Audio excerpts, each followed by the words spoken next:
The grafted in. What is to be engrafted in the olive tree? Here we are. We're gonna read some verses about the grafted in. Branches that broken off from Jeremiah 11:17, house of Judah and the house of Israel. Let's read. Jeremiah 11:16, Jehovah called thy name a green olive tree, fair and of goodly fruit, with the noise of the great tumult. He has kindled fire upon it, and the branches of it are broken. So let's see also what is written in the word of Shaul. Kung unsay explanation ni Shaul about ani, and many doesn't know who are these that broken off. So let's gonna read the book of Romans. Romans 11, it is written 17, and if some of the branches is be broken off, and you being a wild olive tree, Ephraim, were grafted in among them, and with them partakers of the root and the fatness of the olive tree. So why is Ephraim? Let's go back to the Torah. Because of this. Genesis 48:17.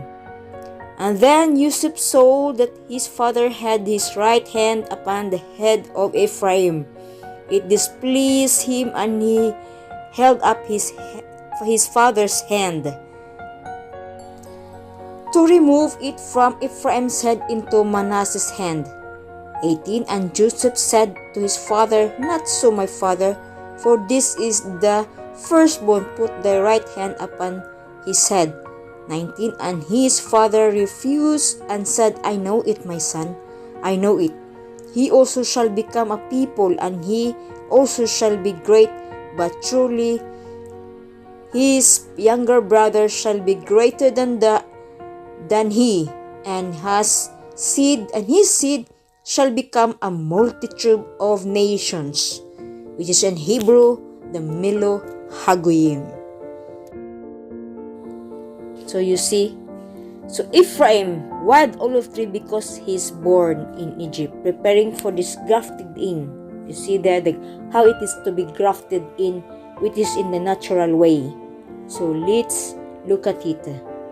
Romans 11:25, Shaul said, For I would not, brethren, that you should be ignorant of this mystery, lest you should be wise in your own concept, that blindness in part is happened to Israel, until the fullness of the Gentiles, Melo Hagoyim, be come in.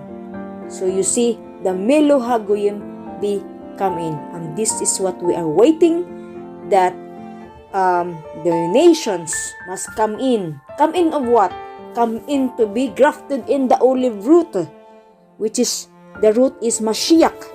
Mashiach, but everybody must come into the root of Mashiach, which is, who is the root of David? It is Yeshua, Mashiach. So this is what we are waiting. We are still in the tip of the end times. So you see how it's preparing the grafting the two olive stick. So in the natural way, how it will be to do a grafted, they become in the part of the one tree.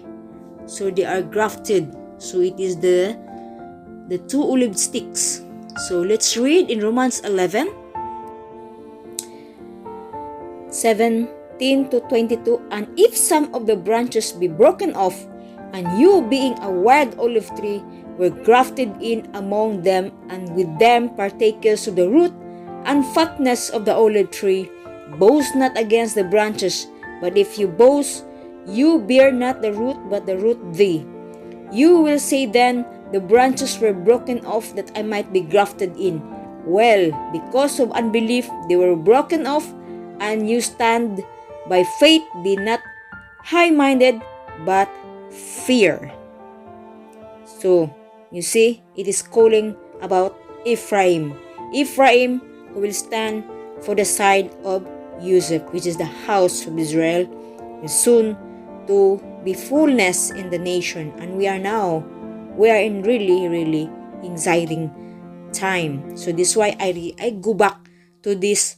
I recorded, I have made this video last 6 years ago about this olive tree, and we can read clearly that the fatness of the olive tree, the root, which is this why we don't boast. We have to be part or to pray for our brethren Judah.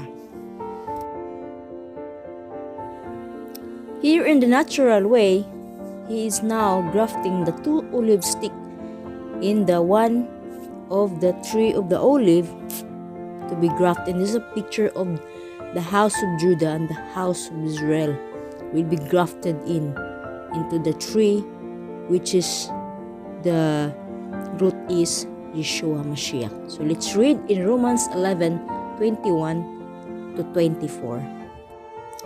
For if Jehovah spare not the natural branches, take heed lest he also spare not thee.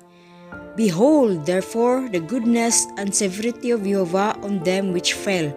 Severity, but toward thee goodness.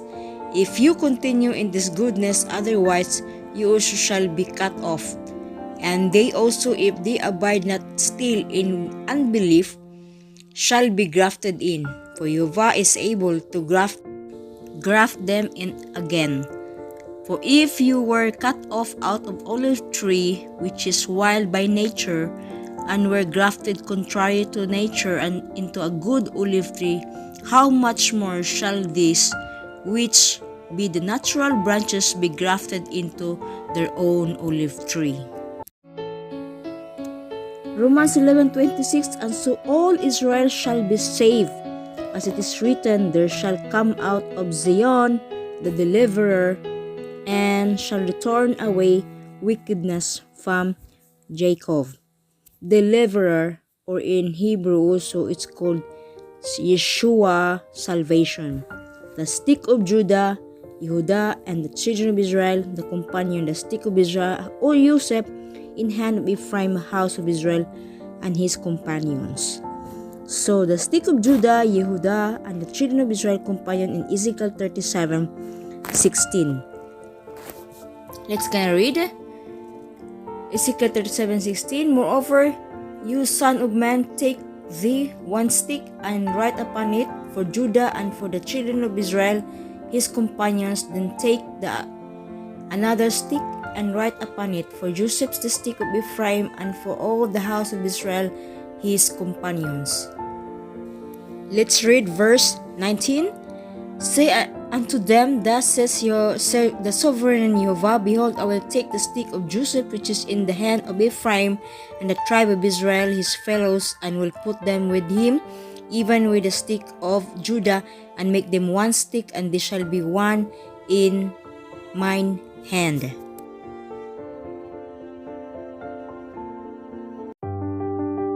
Isaiah 11:12, and he shall set up an ensign for the nations, and shall assemble the outcasts of Israel, and gather together the dispersed of Judah from the four corners of the earth.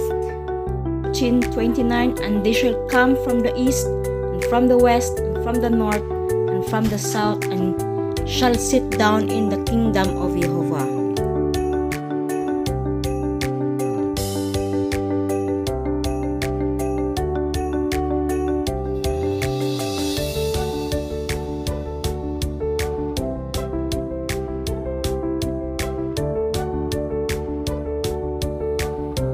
Hosea 1:11, then shall the children of Judah and the children of Israel be gathered together, and appoint themselves one head, and they shall come up out of the land, for great shall be the day of Jezreel. Elohim so. The Lion of the tribe of Judah, Mashiach ben David, Yeshua, will gather the two houses from the four corners of the earth. Matthew 24:31, and he shall send his angel with a great sound of trumpet, and they shall gather together his elect from the four winds, the east, the west, the north, south, from one end of the heaven to the other. Luke 13:29, and they shall come from the east and from the west and from the north and from the south, and shall sit down in the kingdom of Jehovah. Ezekiel 37:22, and I will make them one nation in the land upon the mountains of Israel, and one king shall be king to them all, and there shall be no more two nations, neither shall they be divided into two kingdoms anymore at all. Hallelujah, hallelujah. And all the end will be in peace, because it will become one nation, the two houses of Israel. Hallelujah.